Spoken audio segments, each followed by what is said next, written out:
बिस्मिल्लाहिर्रहमानिर्रहीम। My name is Zuhaib Aslam. आज हम डिस्कस करने जा रहे हैं हमारा remaining lecture branches of biology, और हमने ऑलमोस्ट हाफ ब्रांचेस डिस्कस कर ली थी, और आज हमने जो ब्रांचेस डिस्कस करनी है जो वो बकाया रह गई थी, तो उनमें से जो सबसे पहली हम ब्रांच डिस्कस करने जा रहे हैं क्लास 9 से पंजाब टेक्स्ट बुक, वो है पेलियंटोलॉजी। अब पेलियंटोलॉजी की जो डेफिनेशन हमारी बुक पे लिखी हुई है वो जस्ट इतनी है, the branch of biology which deals with study of fossils. अब इसमें आप ये देखें कि जो सबसे इंपॉर्टेंट वर्ड आ रहा है वो ये फॉसिल्स का आ रहा है, और फॉसिल्स के बारे में भी आगे बात हमारी बुक पे लिखी हुई है कि फॉसिल्स आर रिमेन्स का यहां पे मीनिंग बनता है बची कुछ हालत, रिमेन्स ऑफ एक्सटिंक्ट ऑर्गेनिज्म। अब ये हमें ये अंडरस्टैंड करना है कि एक्सटिंक्ट ऑर्गेनिज्म कौन से हैं। एक्सटिंक्ट ऑर्गेनिजम्स वो ऑर्गेनिजम्स हैं जो एक टाइम पे इस जमीन पर मौजूद थे लेकिन अब वो मौजूद नहीं हैं, जिसमें से सबसे बेस्ट एग्जांपल डायनासोर की है। अब हमें ना फॉसिल्स को ज्यादा समझने के लिए हमें ये रिमेन्स को समझना पड़ेगा।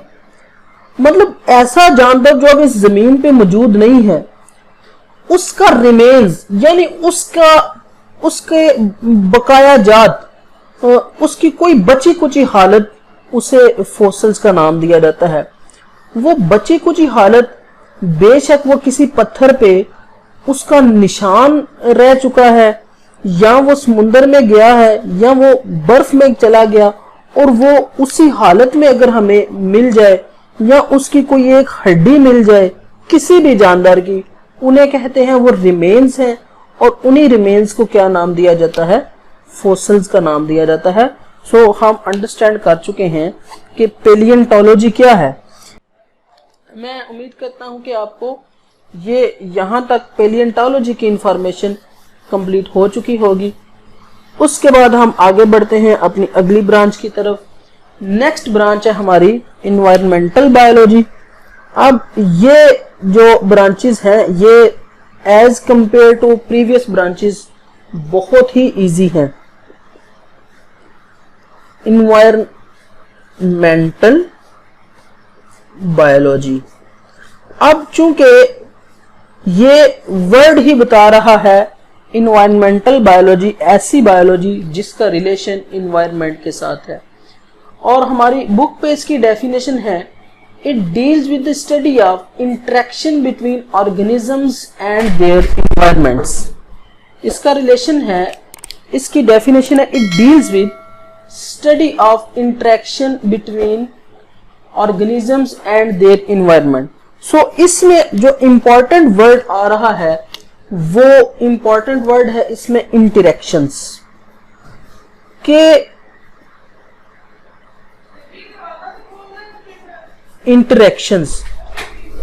इंटरेक्शंस का मीनिंग क्या है? हमें पता है जितने भी ऑर्गेनिजम्स हैं हम वो अपने इन्वायरमेंट से क्या लेते हैं? सबसे पहले फूड, एक इंटरेक्शन ये होगी, फिर लेते हैं शेल्टर, और जाहिर बात है जितने भी जिंदा जानवर हैं उन्होंने अपने इन्वायरमेंट से रहने की जगह लेनी होती है। शेल्टर से मतलब रहने की जगह और खुराक लेनी होती है। This is known as interaction. तो लिविंग ऑर्गेनिजम्स का अपने इन्वायरमेंट से इंटरेक्शन बेसिकली सबसे ज्यादा इन्हीं दो चीजों के हवाले से होता है। सो जब हम लिविंग ऑर्गेनिजम्स की इस तरह अपने इन्वायरमेंट से इंटरेक्शंस को स्टडी करेंगे, इस इंटरेक्शन को इन्वायरमेंटल बायोलॉजी में स्टडी किया जाएगा। और उर्दू में है कि इन्वायरमेंटल बायोलॉजी की वो शाख जिसमें हम जानदारों का अपने माहौल से ताल्लुक का मुताला करते हैं, और उर्दू मीडियम वाले स्टूडेंट्स के लिए भी ये बहुत इजी है समझने। अब हम डिस्कस करेंगे सोशियोबायोलॉजी, वेरी इंपॉर्टेंट और very interesting branch of biology, sociobiology. अब इस ब्रांच का जो रिलेशन है, इसकी जो स्टडी है वो एनिमल्स के सोशल बिहेवियर से है, यानी उनके माशरती रवैये से है। वो एनिमल्स जो सोसाइटीज बना के रहते हैं, मीन टू से दैट, यानी the branch of biology which deals with social behaviour of CIAL,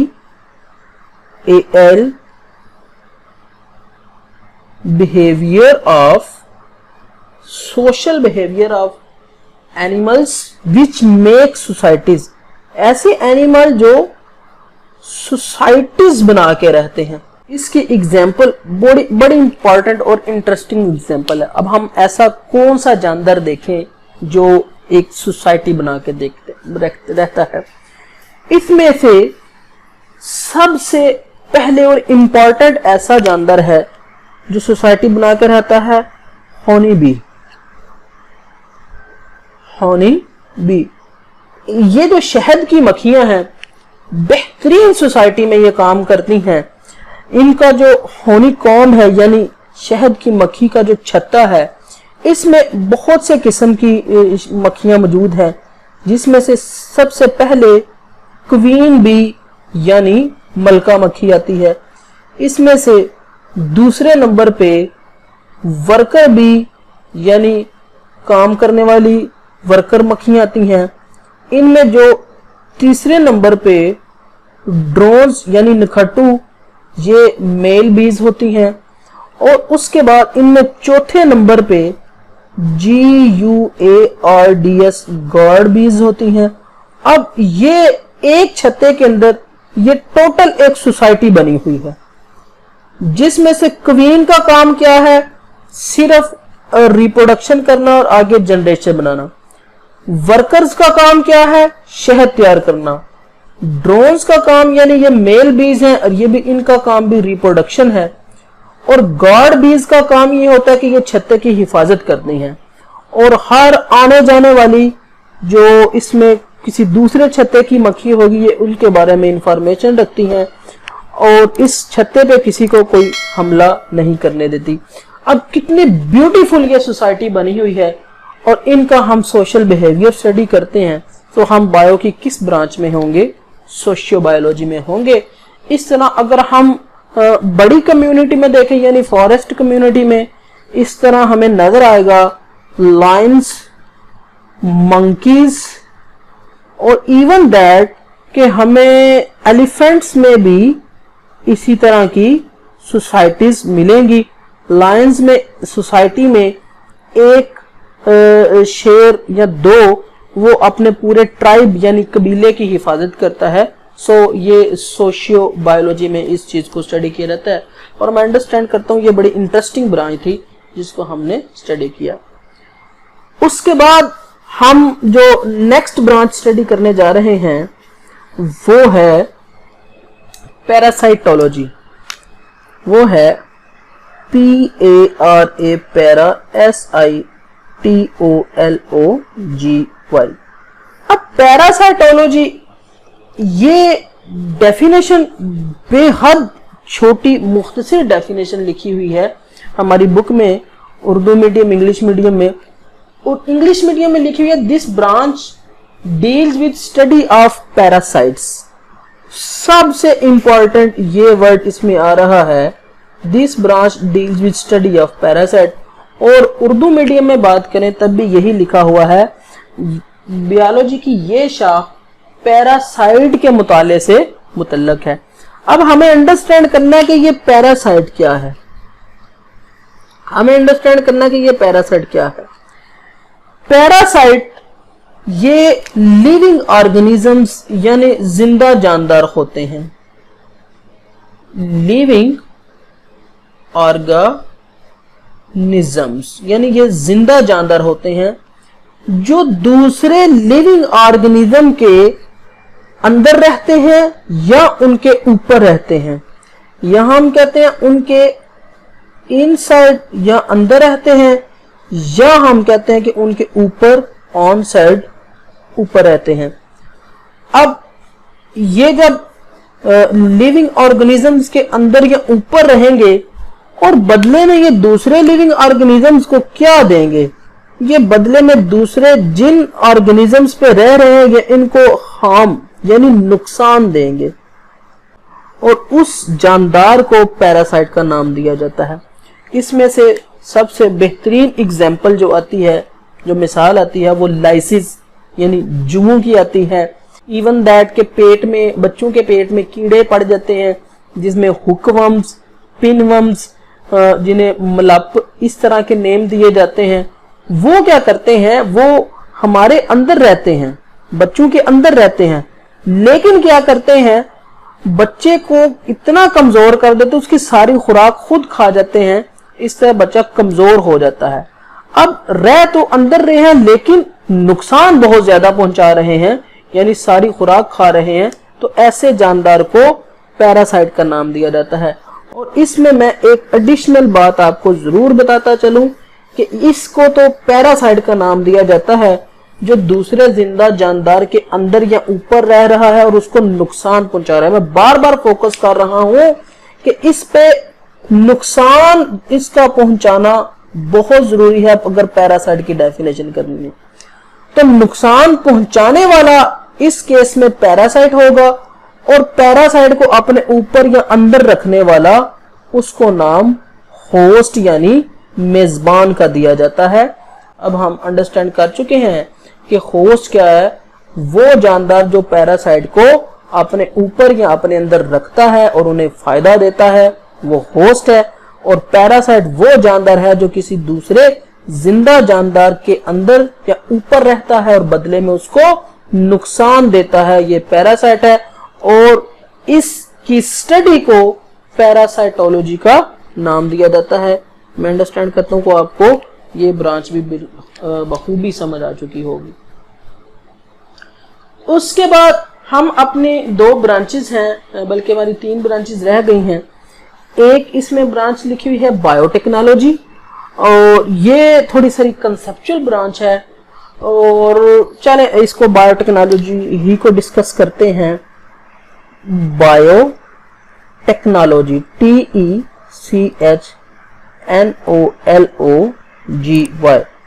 यहां टेक्नोलॉजी एक बड़ा इंपॉर्टेंट वर्ड है। हमने बहुत सुना हुआ है IT टेक्नोलॉजी, हमने मैकेनिकल टेक्नोलॉजी का वर्ड सुना हुआ है, हमने इसी तरह इलेक्ट्रिकल टेक्नोलॉजी का वर्ड सुना हुआ है। अब ये टेक्नोलॉजी का वर्ड बायो में भी ये आ चुका है। सबसे पहले हमने ये टेक्नोलॉजी वर्ड समझना है।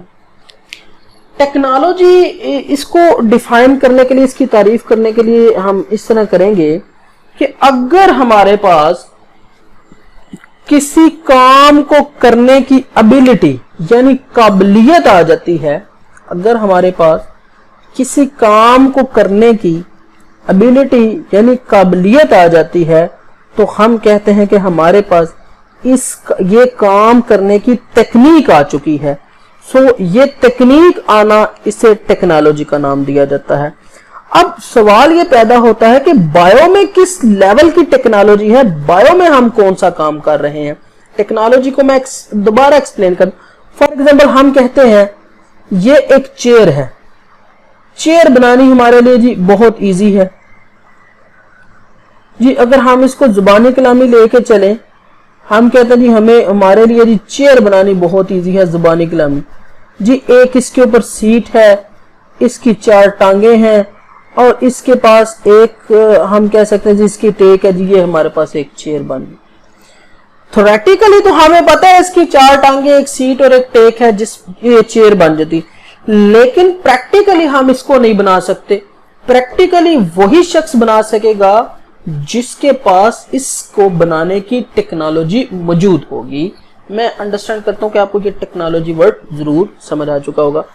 अब हम आगे बढ़ते हैं कि बायोटेक्नोलॉजी में हमारी बुक डेफिनेशन इसकी करती है It deals with the practical application of living organism to make substances for the welfare of mankind. सबसे पहले देखें जी वही वर्ड आ चुका है प्रैक्टिकल, प्रैक्टिकल एप्लीकेशन, यानी प्रैक्टिकल एप्लीकेशन से मुराद है अमली अतलाक, कि हम कोई काम करना जानते हैं बायो में, अमली अतलाक यानी हम कोई काम बायो में हाथ से करना जानते हैं। हम कैसा काम करते हैं? Practical application of living organism, यानी हम जिंदा जानदारों को इस्तेमाल कर रहे हैं। Practical application of living organism,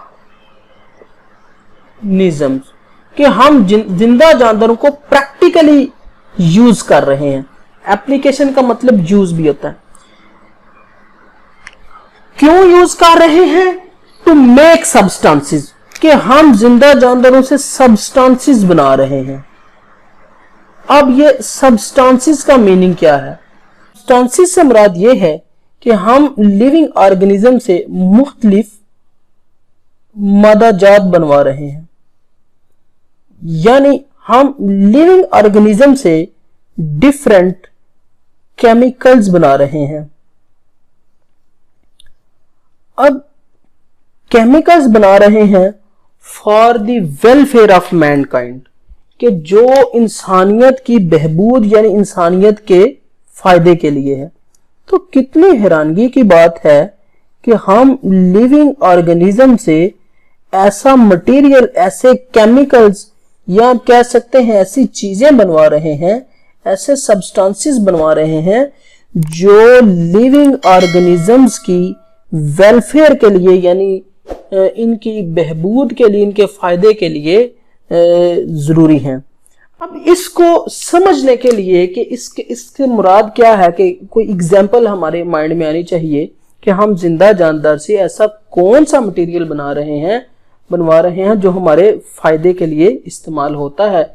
इसमें जो सबसे बेस्ट एग्जाम्पल है योगर्ट यानी दही की।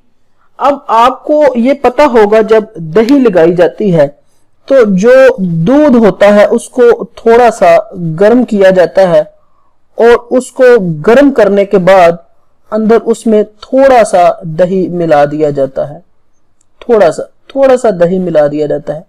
अब बेसिकली होता क्या है, वो दही जो हम बना रहे हैं, योगर्ट बना रहे हैं, जो हमने थोड़ा सा दही डाला दूध में, उसमें बैक्टीरियाज होते हैं डिफरेंट, जो दही बनाने वाले बैक्टीरियाज होते हैं। वो बैक्टीरियाज क्या करते हैं, वो डिफरेंट एंजाइम्स बनाते हैं। अब एंजाइम्स एक बड़ी जबरदस्त टर्मिनोलॉजी है, इसको इंशाल्लाह हम आगे एक पूरा चैप्टर है इनके बारे में। दही के दूध में बैक्टीरिया डाल दिए जाते हैं, यानी जो हम दही डालते हैं उसमें बैक्टीरियाज होते हैं। अब बैक्टीरिया क्या है? बैक्टीरिया लिविंग ऑर्गेनिजम्स यानी जिंदा जानदार हैं।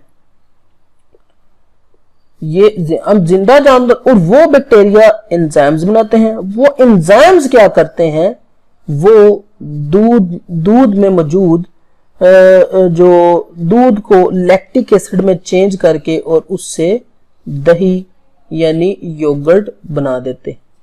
मैं अंडरस्टैंड कर लूं कि आपको ये बायोटेक्नोलॉजी भी अंडरस्टैंड हो चुकी होगी। उसके बाद हमारी जो नेक्स्ट ब्रांच है वो है इम्यूनोलॉजी। जो नेक्स्ट ब्रांच है वो है इम्यूनोलॉजी, बड़ी इंपॉर्टेंट ब्रांच, IMMUNOLOGY, ये इम्यूनोलॉजी।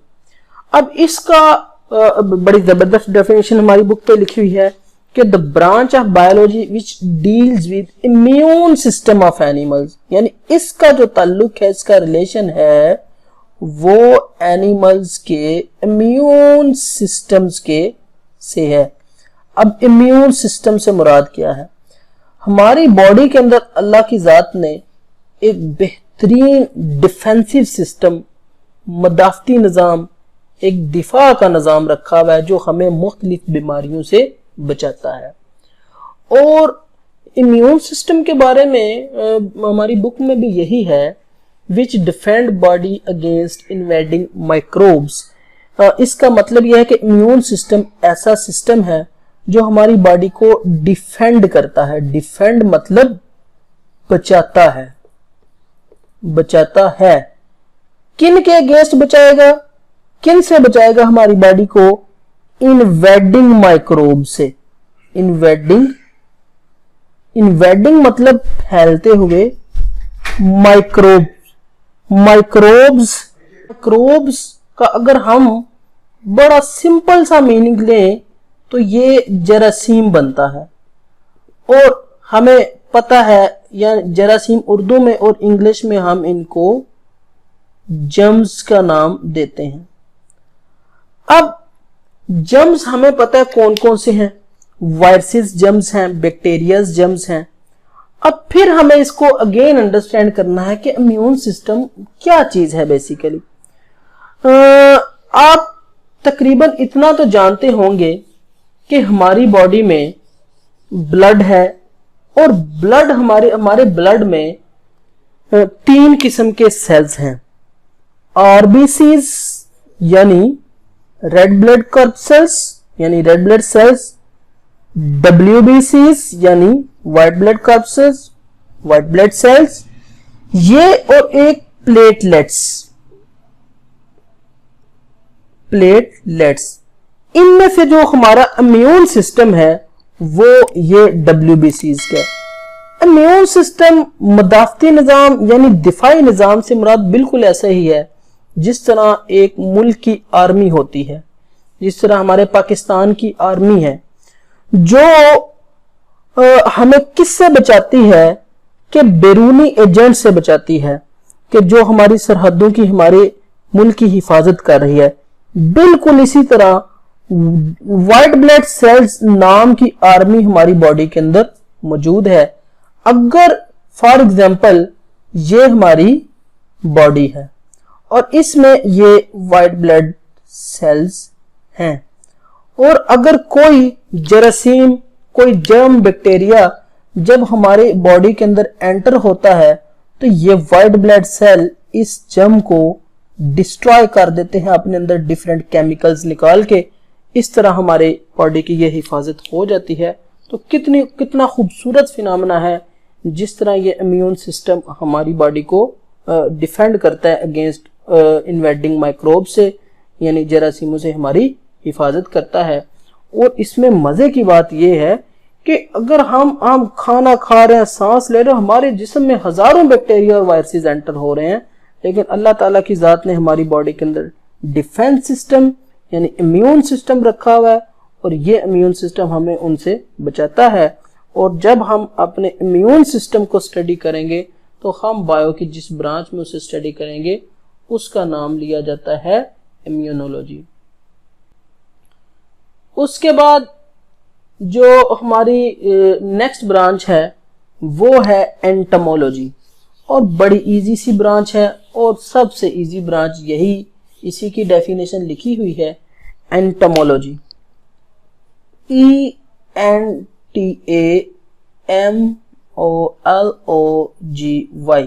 एंटोमोलॉजी यानी स्टडी ऑफ इंसेक्ट्स। हम इंसेक्ट्स को स्टडी करते हैं। इंसेक्ट्स को स्टडी करना हमारे लिए बेहद जरूरी है क्योंकि बहुत से इंसेक्ट्स हमें नुकसान पहुंचाते हैं। जिस तरह मैंने जो गंदम स्टोर की हुई है, चावल, उनको, और उसके बाद उन्हें नुकसान पहुंचाते हैं। उसके बाद जो हम फसलें लगाते हैं, एग्रीकल्चर में इंसेक्ट्स बहुत ज़्यादा नुकसान पहुंचाते हैं।